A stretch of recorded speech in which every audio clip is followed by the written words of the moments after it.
It's time for Ask Your Auntie, the show that gets real with teen girls about life. They ask, and we answer with tea. Tools for excellence and achievement. The goal? To help girls make better decisions in real time. When you can't ask your mom or G-Ma, ask your auntie. Now here's your host, Marissa Terrell, Esquire. Got questions? Ask your auntie.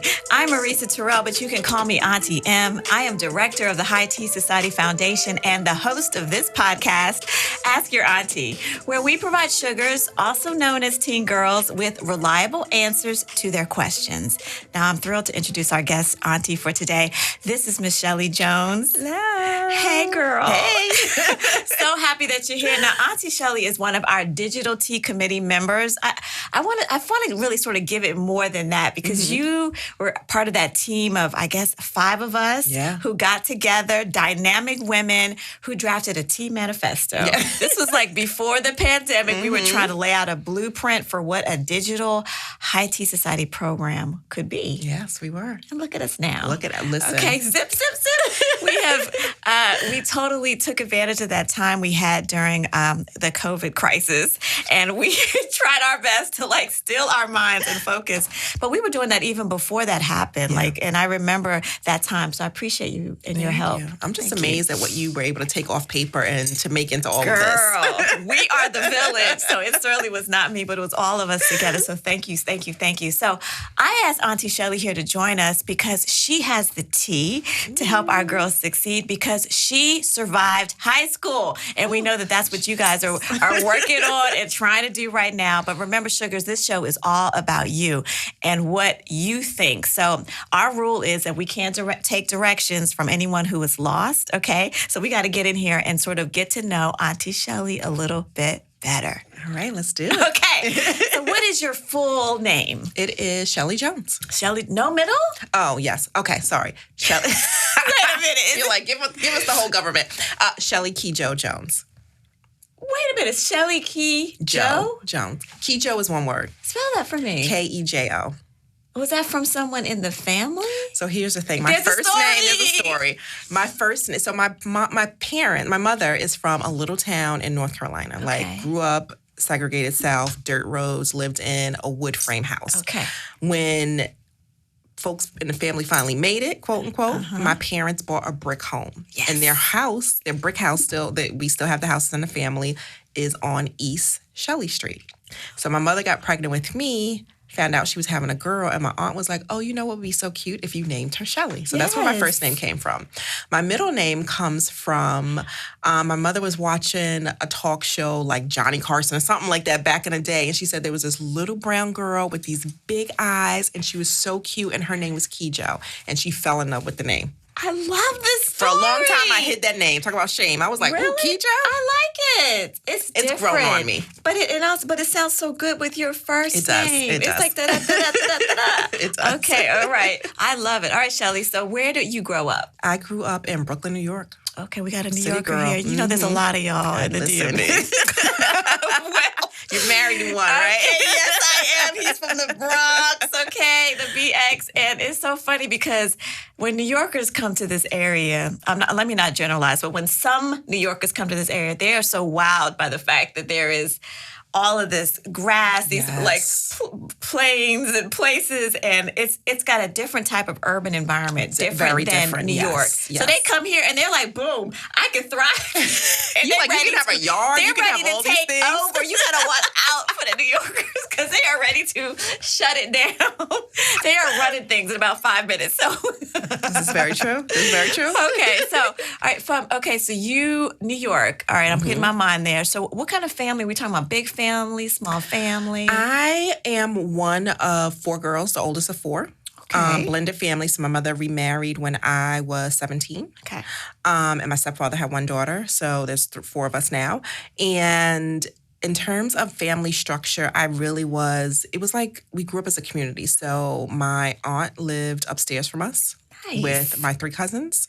I know. It was fun after school. Exactly. With Yes. We had another aunt and uncle and a cousin in Manhattan. Wow. So, and then like neighbors were like family and friends. And so that's how I grew up. It was definitely like you stepped outside, there were eyes on you. Someone was like, where you going? Sounds like a Spike Lee joint. Yes. Where you going? Does your mama know where you are? Come over here so I can beat you because your mother's not home. It was that kind of thing. And I loved every minute of it. Okay. Loved it, yes. So that is a community that we sometimes we miss now. Because many a times we're moving away from our families, and then people are afraid to talk to your kids now because people sometimes don't like that. No, yeah. So people are hands off, except for my mother. She feels like whenever she sees a child, there is an encounter, okay, positive, negative, whatever. There's always going to be some sort of exchange, but everybody doesn't feel comfortable doing that. So what an interesting, wonderful way to grow up. Yes. Part of what we're trying to do is there's a hypothesis here. Can you create a digital environment like that? Can you create a digital community? Oh, absolutely. We are trying to see if this is an experiment. We want to see if we can do it. All right, so I'm picturing now, this is New York, this is Queens, right? You said? In Brooklyn. Brooklyn. I went to high school in Queens. Sorry, there's Queens. There's difference. There is a difference, okay. All right, so we're in Brooklyn. All right, what was high school like? High school for me was a lot of fun. So it was definitely me coming into my own in a lot more ways. I'm a tall girl, 5'8" and a half. She's a tall girl. I'm gonna hold on to my half inch, 5'8" and a half. And so being a tall girl in elementary school was like uncomfortable, right? Like my posture is bad because I was always trying to hunch over and like make myself small. Going into high school, I felt like things equaled out a little bit. And so I was the kid who I ran track. I was in the marching band, did not play an instrument. I was a pom-pom girl, so let's hear it for our little dancer girls. And I had friends in all groups, right? So I knew some of like the cool kids. I knew like the band geeks. I knew like the straight up like book nerds. And so I had people. Let me find out you're an ambassador. It takes a unique personality to do that. Who am I? And I felt like I was a little bit of all of them in some ways. Okay. Maybe not always like the cool kid. But I don't know. People, they tell me I have a friendly face. And so I was just able to like naturally fit in with people. And I was also more on the quiet side. So I wasn't troubling anyone, right? Like, Chelly's here, right? Like there's no, like I wasn't making a big splash or anything like that.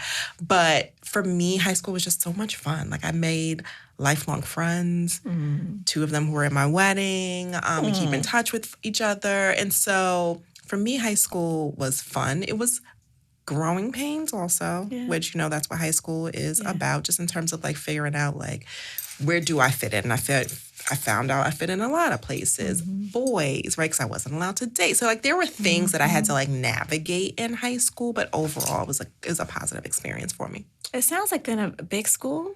Yes, fairly big. I think my graduating class maybe. Well, I'm gonna say big by New York standards because I know when we get into DMV, like y'all are graduating classes of like 500-600 kids. So it might have been about 250, 300 kids in the graduating class. That's pretty big. So it's pretty big. That's pretty big.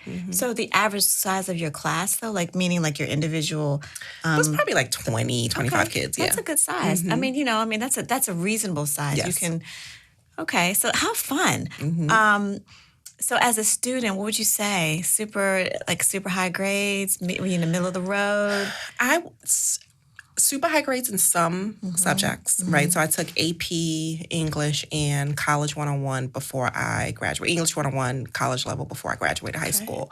But then math, 2 + 2, I'm like, give me a calculator. Okay, like that was not my strong suit at all. All right. Well, thank you for sharing a little bit about your life growing up. Now, before we jump into our Q&A portion, is there someone that you want to dedicate this podcast to? What do you think? I would like to dedicate this podcast to all of the strong women in my life, right? And so I talked about like growing up with the community. And so like my mom and my aunt and all of those people who really have poured into me. That's who I'd like to dedicate this podcast to. So back to the village. Back to the village. Shout out to the village. to the village. All right. So that's really important that we recognize our support system. So thank you for saying that. All right, let's get in here. Okay. First question. This is a question I ask everyone just because we're curious as to how you start your day. What is your morning routine like? Oh, it's so simple. Wake up in the morning. I hit snooze, y'all. I'm sorry, sugars. I don't jump right out of bed. And then it's more of like start to get myself together, start to get breakfast started for my son, make sure he's up. And then once he's up, dressed, we're out of the house, I try to take 5 or 10 minutes just to read a devotional. So I use the Bible app, and it helps to like ground me. So like just a quick read, a quick prayer, and then I'm out the door. So I wish it was something more like I sip tea by the window and I journal. There's like no time. Like I have it down to like you have 45 minutes to an hour to get everybody up and going, and that's what I stick to. So it works for us. I mean, I think if you can find something that works and then stick to it. Yes. So yeah, I tried to get up at 5:45 before to be like, I'm gonna do 15 minutes of meditate. That clock went off. I said, absolutely not. So there's no shame in this. You know, some people really are more get up at 4:30, 5 o'clock. And some people don't. I can't. Okay, but it's like whatever works for you and for your body and for your school. Yes. Like you got to get there. They say you got to be there at 9 o'clock is when it starts. Is when that's how we're going to comport ourselves. And then perhaps on the weekends we can sleep in a little bit. Unless you were at my mother's house and everybody was up early. Saturday, you had to clean. You were cleaning, so there was no, and then Sunday was church. So like, exactly. I didn't have a break until I left home. But anyway, that's why I am as organized as I am. Okay, so here's another question, and we're going to get now into some of our teen questions. Here's the first one. Why won't mom help me with my college applications? Oh, this is a good one, Sugars, and one that I can relate to. I was the oldest and first generation college, right? So neither my mother nor my father went to college. And so for me, navigating that, they didn't know what to do. Yeah. So I don't think they knew what help to give me. Right. And so I had to figure a lot of it out on my own. And that was through asking like friends, what are you doing? My guidance counselor, who I can't remember if they were that helpful or not, to be honest. So maybe they probably were not. But like I had to search and look for other resources outside of my parents. Right. Now, what my parents did do is like my mom was like, you are going to college, right? And I'd prefer if you go away. So she set the standard. She set the bar. She set the bar. She did talk to like my aunts because again, that community, that village, and she's one of 6 girls. So she was like, telling them like, hey, it's that time. She's about to graduate. She wants to go away to college. Like, or I'm telling her she needs to go away to college. And so one of my aunts told her about Hampton University, which is where ultimately I ended up. But I would say, Sugars, the reason why your mom probably is not helping you is because she doesn't know how to help you. And that took me some time to get there. Like hindsight is always 2020.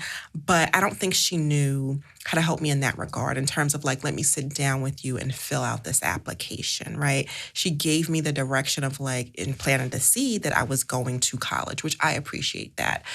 She helped me in ways in which like, it's time to pay for this application fee. So here is the $10, right?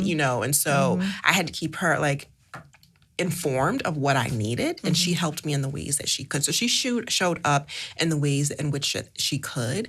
And so her not having that college experience, there were things that she did not know what goes into it. Yeah.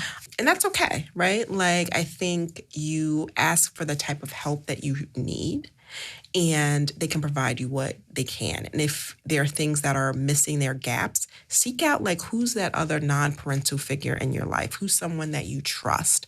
Is there a guidance counselor, a favorite teacher, anyone that can help navigate you? Because your community, as we've been talking about, is probably bigger than you think, right? It's not just limited to like my mom, my dad, my aunt, my sister, right? Like there's so many people probably championing you that you don't even know. I love that. And it like throws me back to another auntie that was on, Auntie Natasha, who was talking about, your parents, your guardians are doing the best they can. Yeah.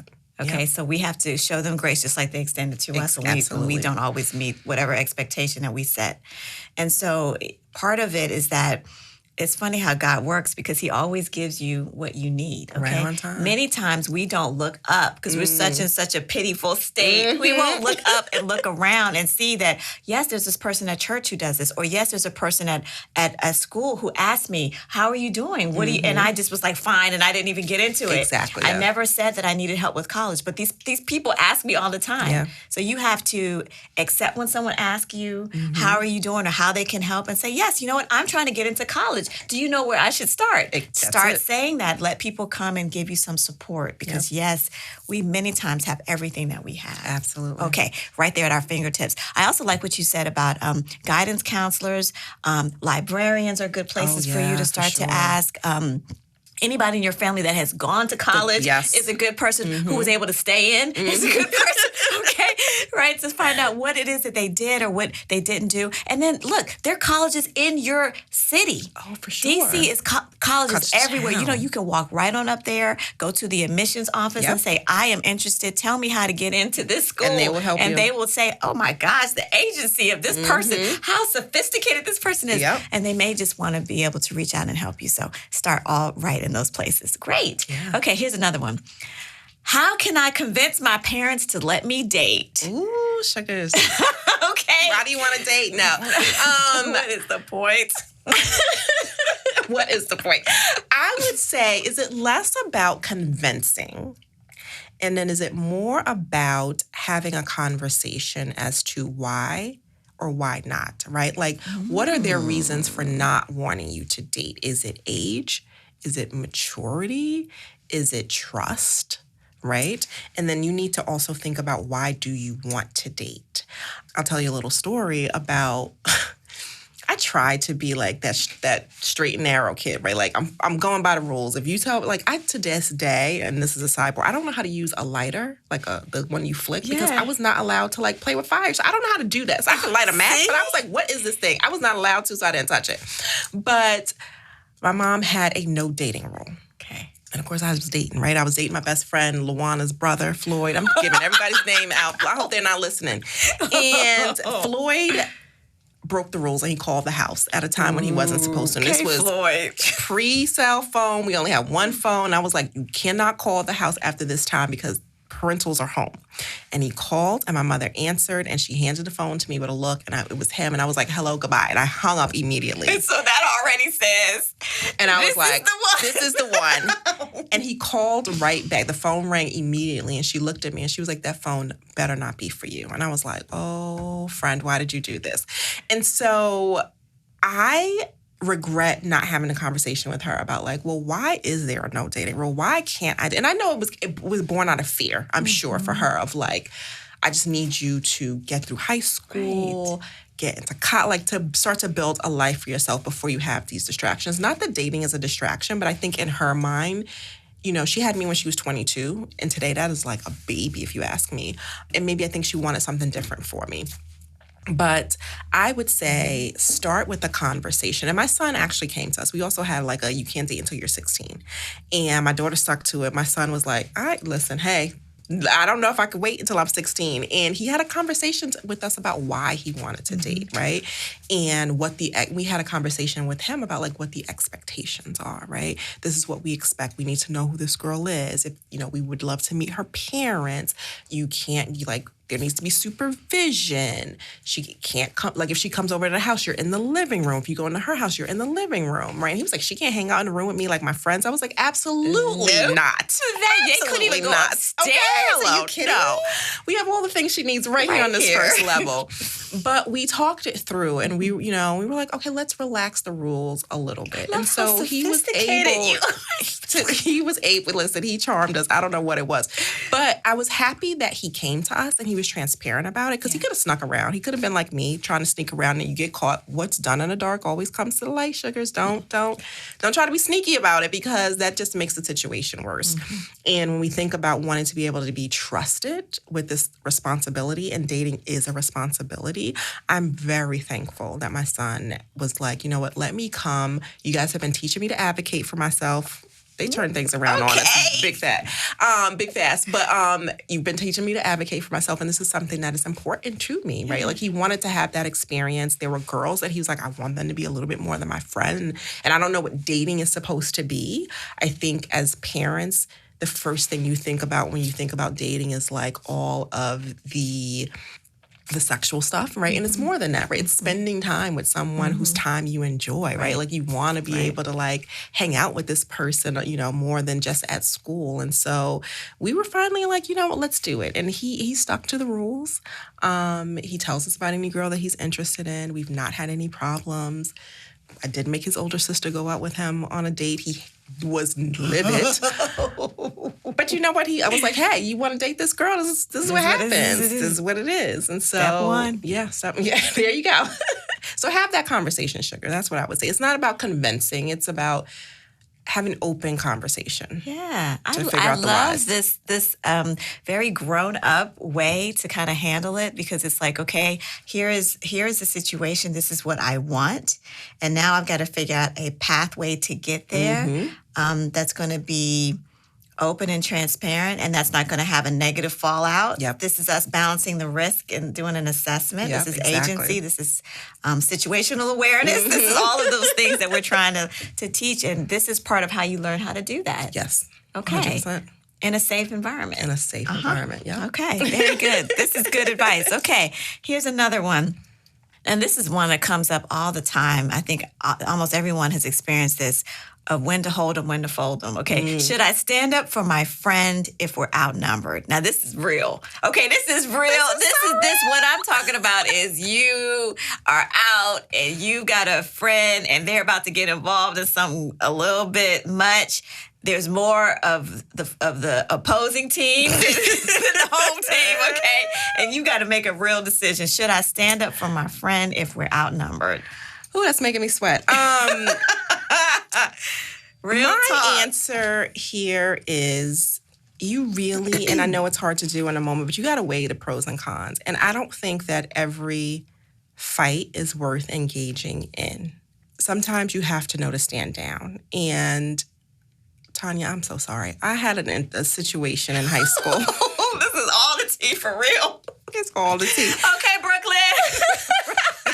Brooklyn did not stand up at this moment, where a friend of mine got into an altercation on it. And this was like a 3 or 4 day ordeal. Day one, got into an altercation with some girls on a bus. It was like argument, back and forth, back and forth. Spilled over to the next day. And I used to have to take the train to the bus, and spilled over to the next day where we were getting on the train and the girls were now approaching my friend, ready to fight. Uh-oh. And my friend looked at me. I looked at her like, girl, it may not go down the way you think it's going to go down. Like, that's what I was trying to communicate with my eyes. And the girls were like, you know, are you ready? And they stepped up, and she kind of stepped up, and I stayed back. And she was like, you know, y'all are about to here trying to do this, and I'm on my own, I'm by myself. And the group of girls that wanted to fight my friend kind of looked at me, and I was like, doo, doo, doo, let me count the clouds in the sky. I was like, I am not fighting. Not today. Today is not the day. Today is more of them than us. I was like, the numbers, and so I'm gonna end up with a black eye for what? To prove that I was down? No, she knows that I'm down. We should not be having this right, this should not be a fighting situation. Luckily, a few adults stepped in and kind of like broke it up. But then the third day, my friend brought her sister. And I don't know why this girl kept hanging out with me, because I was like, I'm telling you I'm not about to have this fight for you. And not about the life. And she was like, you know, there's the girls, whatever. But like nothing ever happened with that. And then by the fourth day, we were all in the principal's office, because of course they got back to the school that there was a situation, and the principal was trying to diffuse it. And for me, I was like, it wasn't worth it. Mm-hmm. It honestly was not worth it, right? Mm-hmm. Like, this is not someone who... Yes, we were friends, we were cool.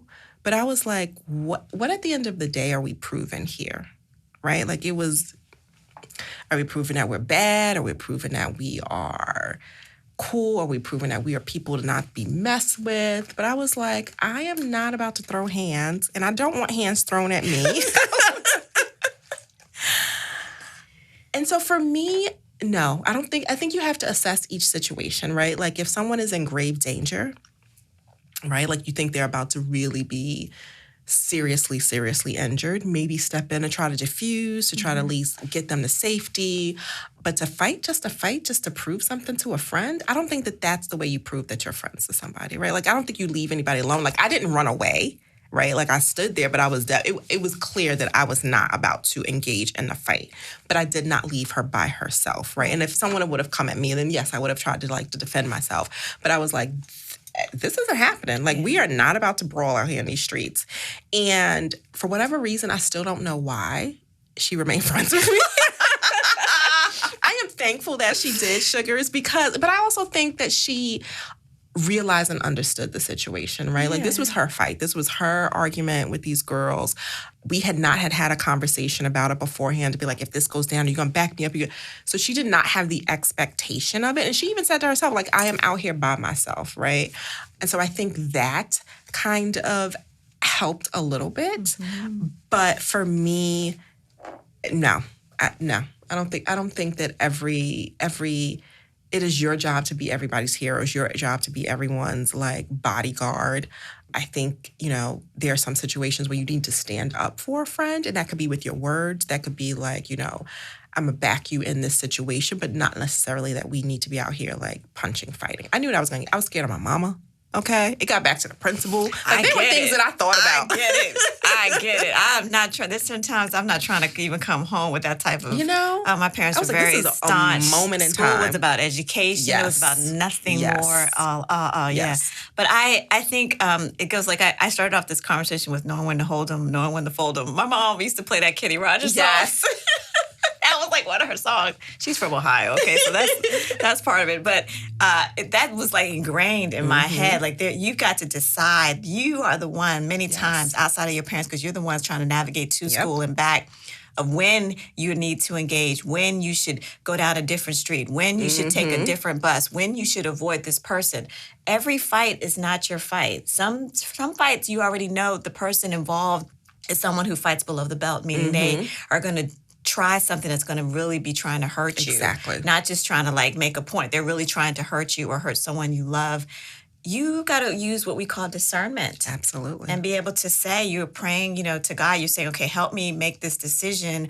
Is this the place is this the hill I'm going to throw it all down, or I'm going to try to save that for another day? Because right? all of our decisions have consequences, They good, all have bad, or the other, right? And True. you have to think 3 steps ahead. It wasn't a one-on-one. Why do you have to think about this? Why are multiple girls coming to fight one girl? And you said it, right? Like, fighting below the belt, right? Fighting dirty. Like, there are things that you really need to think through because it all has a consequence. And it moves fast. And once it moves starts, so fast. And then you're also thinking about what is it that I have to lose here? Because some people have already decided that they're on their way to jail anyway. And they don't care because this is whatever their trajectory, whatever.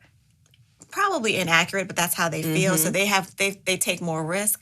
I always knew I wanted to go to law school, so I was always trying to make decisions like, I cannot get a record before I go to law school. I will not be the one with the criminal record trying to advocate to get into law school. So I was constantly like, I can't get in this car. I can't go to this party. Or there's a time at every party where there's like a clique that happens, and you're like, get out of here. It's time to These go. people about to throw hands. Something's about to happen. Yeah. Yes, right. It's time to go. This is that the some people call it the Holy Spirit. That's what I call it. Some people it's like intuition. Whatever it is, you need to listen to that and hone it as you're growing up. Yes, and our sugars listening to this. If you're listening to this, then you're smart enough to know, like, these are the decisions that I need to be making. Life or death sometimes. Life or death sometimes. Okay. All right. Here's another one.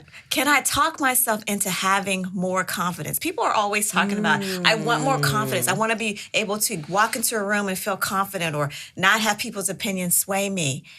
Confidence, you have to know what your power is, right? So there was that whole thing, remember like Black Girl Magic? Yes, I think we are all blessed with a bit of magic, right? And everyone has the thing that makes them shine, right? That thing, that little sparkle within them that makes them uniquely you.